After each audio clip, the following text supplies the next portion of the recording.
Bonjour et bienvenue dans cette nouvelle émission Zone Bourse. Alors, je ne vais pas être très original, comme beaucoup d'investisseurs, j'ai beaucoup appris en lisant les lettres aux actionnaires de Berkshire Hathaway, la holding de Warren Buffett. Et je vais aujourd'hui vous présenter quelques pépites qui pourront aussi vous servir. La première leçon, c'est d'épargner en période de paix pour acheter plus en période de crise. Parce que parmi les investissements les plus emblématiques de Warren Buffett, ceux qui lui ont fait prendre le plus de valeur, ceux qui lui ont le plus permis de gagner de l'argent, il y a bien sûr Geico, il y a Coca-Cola, il y a American Express, mais il y a aussi le Washington Post, le journal, et c'est ce dont on va commencer par parler aujourd'hui. C'est dans sa lettre de 1985 qu'il explique son acquisition.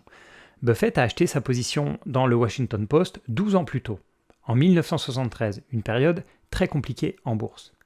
Buffett, et la plupart d'ailleurs des analystes de cette époque, estimaient que le journal valait entre 400 et 500 millions de dollars. Mais sa capitalisation boursière était tombée à 100 millions de dollars, soit un quart de la valeur intrinsèque estimée. Warren Buffett a donc acheté 10% de la société pour, si vous suivez un petit peu, 10 millions de dollars, 10,6 millions de dollars exactement. La première année a été compliquée, parce que l'action du Washington Post a continué à baisser jusqu'à perdre 25% supplémentaires. La position de Warren Buffett est donc tombée à 8 millions de dollars. Mais il a tenu sa position. Et il explique que rapidement, le PDG du Washington Post a procédé à la fois à des rachats d'actions, à un cours bradé, qu'il a en même temps augmenté la valeur du business. Il s'est donc passé trois choses. Déjà, la valeur totale a augmenté grâce au talent du management. Ensuite, la valeur par action a encore plus augmenté grâce au rachat d'actions. Et la décote par rapport à la valeur intrinsèque s'est réduite puisque l'entreprise a retrouvé la confiance du marché. Warren Buffett a tenu sa position, il l'a même tenu pendant 40 ans jusqu'à ce que Jeff Bezos, le fondateur emblématique d'Amazon, rachète la totalité du Washington Post en 2013. Le montant de la vente pour Buffett, environ 1 milliard de dollars. Alors oui, 40 ans, c'est long, mais passer de 10 millions de dollars à 1 milliard de dollars, c'est vraiment énorme. Alors honnêtement, je n'ai pas vérifié. Il est possible que Warren Buffett ait augmenté sa position entre-temps, donc ça ne passe pas forcément de 10 millions à 1 milliard, mais en tout cas, sa performance sur cet investissement est vraiment excellente. Et la phrase qui résume le mieux la philosophie de Buffett en temps de crise se trouve dans sa lettre de 2016, où il écrit « Tous les 10 ans environ, des nuages noirs remplissent le ciel économique, et il pleut brièvement de l'or. Lorsque des averses de ce genre se produisent, il est impératif que nous nous précipitions dehors, avec des baignoires et pas des cuillères à café. Et c'est ce que nous ferons. » Et c'est ce qu'on a vu régulièrement à chaque crise, c'est que Warren Buffett ne fait pas des petits achats timides, il fait d'énormes achats de plusieurs milliards de dollars, plusieurs dizaines de milliards de dollars. On ne peut pas qualifier de Warren Buffett de timide, c'est quelqu'un qui a vraiment une aversion au risque qui est très faible, il aime le risque, il est prêt à en prendre et il voit vraiment ces périodes de crise comme des opportunités.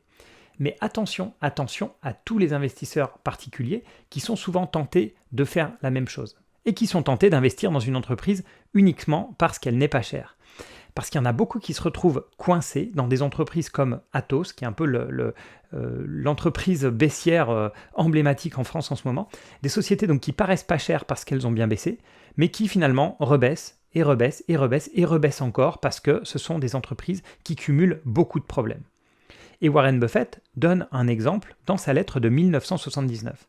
Il raconte qu'il a acheté une entreprise de textile, Vombek Mills, quelques années auparavant, parce qu'elle était réellement pas chère. Il l'a achetée moins cher que son fonds de roulement, et il considère qu'il a eu des machines et de l'immobilier pour 3 fois rien.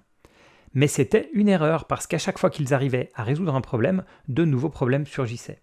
Et sa conclusion, c'est que les redressements d'entreprise sont rarement réussis. Et il poursuit dans sa lettre par l'une de ses citations qui sera les plus célèbres, les plus reprises.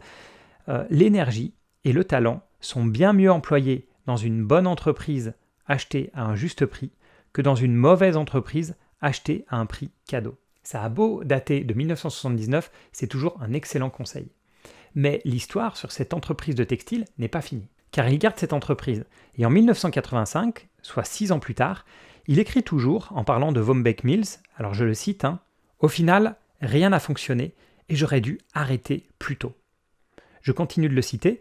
Un article récent de Business Week indique que 250 usines textiles ont fermé depuis 1980.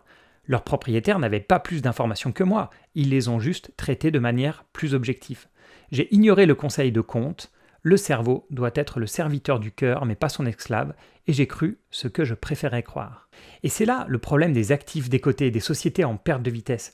On a l'espoir de voir un retournement. Et l'espoir, c'est une émotion qui est terrible en bourse. C'est ce qui nous fait garder des sociétés de mauvaise qualité en portefeuille, avec l'espoir qu'elles se transforment en sociétés de bonne qualité. Mais ce qui est finalement très très rare. Alors c'est vrai qu'il y a plein de leçons à apprendre de ces vieilles lettres de Warren Buffett, et j'avoue qu'il faut être un petit peu passionné quand même pour aller relire des vieilles lettres de 1979, de 1985 ou bien de 2016, mais ce que je vous conseille de faire, c'est déjà de lire les suivantes, puisque chaque année, Berkshire Hathaway produit pour ses actionnaires une lettre qui est publique, qui est mise sur leur site internet, et ce sont des lettres qui sont bien sûr publiées en anglais, mais qui restent très lisibles, qui ne sont pas non plus très longues, et qui parlent bien sûr de Berkshire Hathaway en tant qu'entreprise, en tant que conglomérat, mais aussi beaucoup de l'état de l'économie américaine, de la vision de Warren Buffett, et puis bien sûr ces petites leçons qu'il adore distiller au compte-gouttes, puisque c'est quelqu'un de très honnête qui nous parle à la fois de ses réussites, mais aussi de ses échecs, comme on l'a vu dans ses lettres, notamment sur la partie textile. Voilà, merci encore d'avoir suivi cette émission jusqu'au bout. Je referai d'autres émissions basées sur ces lettres, parce que c'est vraiment une mine d'informations. Et moi, je vous dis à bientôt pour une autre émission.